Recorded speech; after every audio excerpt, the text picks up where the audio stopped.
సర్వాధికారియు నిరంతర స్తోత్రార్హుడు యేసుక్రీస్తు ప్రభువారి ప్రశస్త నామంలో ఇమాన్యుయల్ మినిస్ట్రీస్ తరపున మా శుభాభివందనాలు. ఓ ప్రత్యేకమైన ప్రాముఖ్య ప్రకటన. ఫిబ్రవరి నెల 26వ తారీఖు ప్రత్యేక ఉపవాస ప్రార్థన కుటుంబాల క్షేమం కొరకై.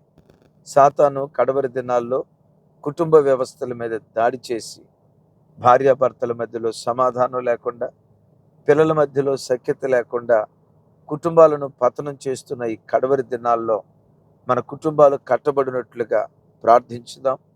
ఎగ్జామ్స్ రాయబోతున్న మన యవన బిడ్డల కొరకు దేవుని సన్నిధిలో అంగలార్చుదాం. విశేషంగా దారి తప్పిపోతున్న యవన బిడ్డల కొరకై దేవుని సన్నిధిలో ప్రలాపించడానికి ఒక్క దినం ప్రత్యేక ఉపవాస ప్రార్థన. మీరు మందిరాలకు రాకుండానే మీ గృహాల్లోనే ఉండి కుటుంబ సమేతంగా ఉపవాస ప్రార్థనలో పాల్గొందండి. Emmanuel ministries Hyderabad YouTube channel నుండి ప్రత్యక్ష ప్రసారం అందించబడుతుంది. Don't miss it. Thank you.